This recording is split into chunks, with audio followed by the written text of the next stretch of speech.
마두로 로켓 배송으로 초강대국 파워를 보여준 미국과 새로운 초강대국을 꿈꾸는 중국. 2026년 기준 군사력은 과연 얼마나 차이 나는지 아시나요?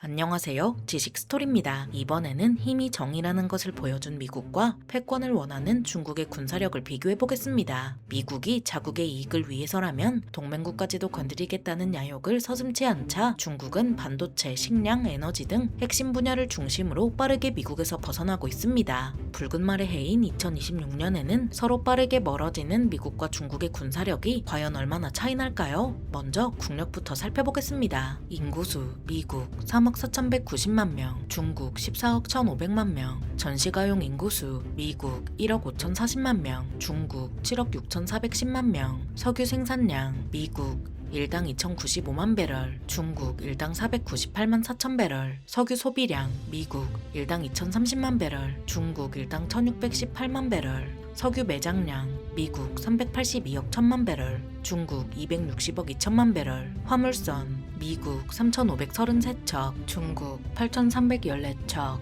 항구 미국 666개, 중국 66개, 공항 미국 16,116개, 중국 552개, 2025년 기준 국내 총생산 미국 세계 1위, 중국 세계 2위, 인터넷 사용자 비율 미국 93%, 중국 78%. 미국과 중국의 힘은 비등비등해 보이는데요. 하지만 미국은 원조 자본주의 맛집 아니랄까봐 전세계 국내 총생산의 4분의 1을 먹은 부자나라로 국민 소득도 세계 1위이며 전세계 백만장자 중 5분의 2가 미국인일 정도로 전세계에서 부자가 가장 많은 나라입니다. 중국도 혼자서 유럽연합과 비슷한 국내 총생산을 자랑하는 명실상부한 강자지만 중국은 1인당 국내 총생산이 개발도상국 수준이라는 한계가 있는데요. 중국도 중국이지만 미국도 사회가 분열되고 있어서 내전도 먼 이야기가 아니라는 이야기까지 나오고 있죠. 양국은 패권을 두고 경쟁하는 사이가 되더니 미국이 자국의 이익을 위해서라면 동맹국도 때리려 하자 중국은 반도체, 식량, 에너지 등 핵심 분야를 중심으로 빠르게 미국에서 벗어나고 있습니다. 중국은 동북부 곡창지대에 정부 보조금을 풀어 콩재배를 늘렸고 미국 제조업체들도 중국산 부품 의존도를 줄이기 위해 공급망 재편에 나섰습니다. 중국 지도부는 미중 경제 분리가 피할 수 없는 흐름이라 판단했고 미국 역시 중국과의 경쟁을 경제 문제가 아니라 국가 안보 사안으로 인식하고 있는데요. 중국은 이미 2024년부터 농업, 에너지, 반도체 등 전략 분야 자급을 위해서 약 1조 달러, 한화로 약 1,465조 원을 투자했고 그 결과 친환경 에너지와 전기차 분야에서 세계적인 경쟁력을 확보했다는 평가를 받고 있죠. 중국이 미국의 기술 통제를 우회하는 전략도 병행하자 미국은 중국이 내세울 수 있는 가장 큰 무기 중 하나인 히토류 등 전략 자원의 중국 의존을 줄여나가기 위해 일본, 멕시코, 유럽연합과의 협력을 확대해 동맹국 우대 무역 구역을 설정하려 하고 있습니다. 미국이 이렇게 중국을 압박해오자 미중 간 무역 규모는 2010년 수준으로 급감했고 중국은 부품을 동남아 등 제3국으로 보내서 최종 조립해 미국으로 수출하는 방식으로 관세 영향을 우회하고 있습니다. 이렇게 해도 미중 경제 관계가 완전히 단절되지는 않겠지만 가장 민감한 영역에서는 분리할 수밖에 없는 상황이라서 그 영향을 앞으로 지켜봐야겠죠. 다음으로 병력의 규모를 살펴보겠습니다. 상비군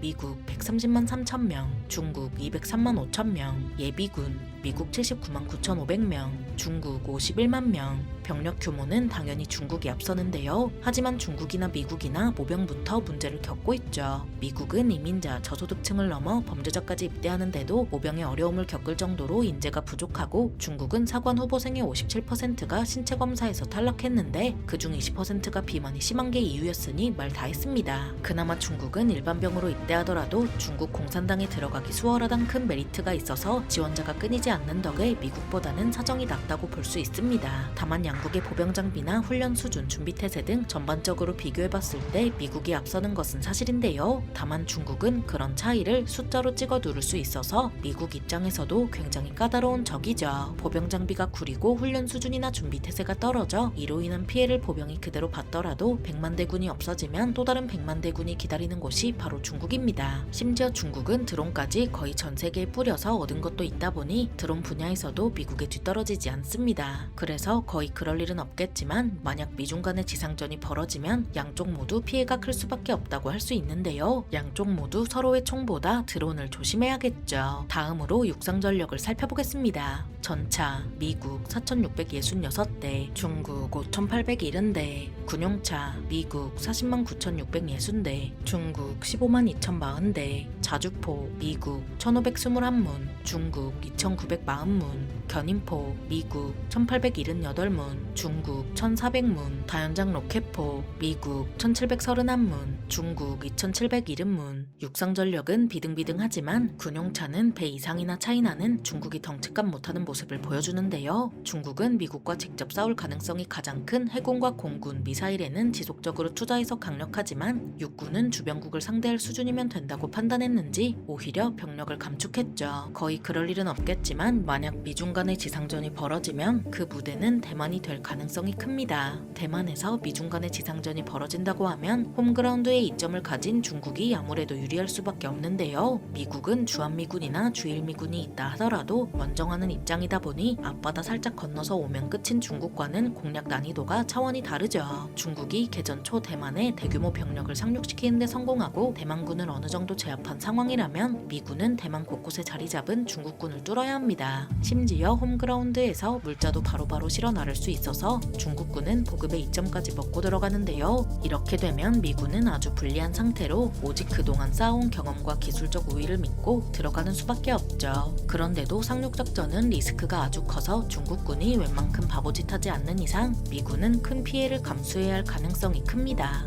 그렇게 큰 피해를 보고 들어가도 사방에 중국군이 자리 잡고 있을 테니 상상만 해도 진절머리 나지 않을 수가 없습니다. 미국의 보병과 육상 전력이 아무리 좋아도 이라크나 아프가니스탄과 달리 대만은 사방이 바다라서 그 미국조차 이곳에서 지상전을 치른다면 승리를 장담하기 어려운데요. 물론 이 모든 전제는 대만군이 얼마나 버텨주는지에 따라 달라지고 그 전에 해전과 공중전으로 결판이 날 가능성이 더 크죠. 다음으로 해상 전력을 살펴보겠습니다. 보유 함정수 미국 465척, 중국 841척, 항공모함 미국 11척, 중국 3척, 헬기모함 미국 9척, 중국 4척, 구축함 미국 83척, 중국 53척, 호위함 미국 없음, 중국 46척, 초계함 미국 27척, 중국 50척, 고속정 미국 없음, 중국 150척, 잠수함 미국 66척, 중국 61척, 기뢰전함 미국 4척, 중국 36척. 해상전력에서는 항공모함을 11척이나 보유한 미국이 우세할 수밖에 없는데요. 하지만 미국의 조선업은 바닥을 쳐서 새 함정 건조는커녕 기존 함정의 유지보수도 어려운 상황이라 조선 강국인 우리나라와 일본에 러브콜을 보냈죠. 반대로 중국은 지난 20년 동안 조선업에 대한 투자를 크게 늘렸고 그 결과 2025년 전세계 선박 주문의 60% 이상이 중국에 몰릴 정도로 성장했습니다. 즉 중국은 그 어떤 나라보다도 빠른 속도로 만들 수 있어서 전 세계에서 가장 많은 배를 만들고 있는 것입니다. 국제전략연구소의 한 해양 전문가는 중국의 조선 용량은 미국의 약 200배에 달한다며 놀라움을 금치 못했는데요. 그래서 각 함정의 성능은 미국이 뛰어나도 새 함정을 건조하고 유지보수하는 능력은 중국이 압도적이라는 것이죠. 그래서 중국은 미국과의 해전으로 큰 피해를 보고 많은 함정을 잃어도 그만큼 많은 함정을 단기간 안에 건조할 수 있어서 미국보다 장기전에 훨씬 유리합니다. 그래서 중국은 함대를 제물로 바치고 가진 모든 미사일, 드론 전력을 쏟아부어서 미국이 돌이킬 수 없는 피해를 보게 만들면 사실상 제해권 경쟁에서 승리할 수 있습니다. 물론 미국이 그동안 쌓은 경험과 기술적 우위가 어디 가지는 않아서 맥없이 당할 리는 없겠지만 그럼에도 중국이 위협적이라는 것은 달라지지 않죠. 다음으로 항공전력을 살펴보겠습니다. 보유 항공기수 미국 13,032기, 중국 3,529기, 전투기 미국 1,791기, 중국 1,443기, 공격기 미국 926기, 중국 371기, 수송기 미국 917기,